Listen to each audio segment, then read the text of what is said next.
শরীয়তপুরের নড়িয়া উপজেলায় নির্মিত ৫০ শয্যা বিশিষ্ট নতুন স্বাস্থ্য কমপ্লেক্সে চুরির ঘটনা ঘটেছে। দুর্বৃত্তরা হাসপাতালের জেনারেটরের কয়েল, এসি এবং বিভিন্ন মূল্যবান যন্ত্রাংশ খুলে নিয়ে গেছে।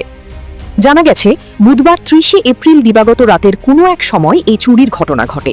সকালে স্থানীয়রা হাসপাতাল ভবনের বিভিন্ন কক্ষের দরজা জানালার অবস্থা সন্দেহজনক দেখে বিষয়টি টের পান।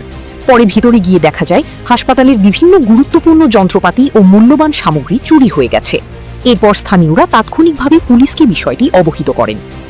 স্থানীয় সূত্রে জানা যায়, দীর্ঘদিন ধরে মামলা সংক্রান্ত জটিলতার কারণে নড়িয়ার এই নতুন ৫০ শয্যা স্বাস্থ্য কমপ্লেক্সটি এখনও চালু করা সম্ভব হয়নি। ফলে আধুনিক এই হাসপাতাল ভবনটি দীর্ঘ সময় ধরেই প্রায় ফাঁকা অবস্থায় পড়ে আছে।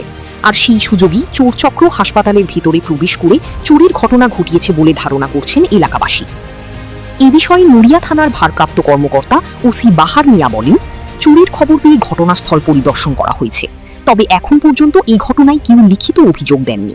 অভিযোগ পাওয়া গেলে তদন্ত সাপেক্ষে প্রয়োজনীয় আইনগত ব্যবস্থা নেওয়া হবে। ঘটনার পর স্থানীয়দের মধ্যে উদ্বেগ ও ক্ষোভ দেখা দিয়েছে। এলাকাবাসীর দাবি, দ্রুত হাসপাতালটি চালু করার পাশাপাশি সেখানে সার্বক্ষণিক নিরাপত্তা ব্যবস্থা নিশ্চিত করা হোক, যাতে ভবিষ্যতে এই ধরনের ঘটনা আর না ঘটে।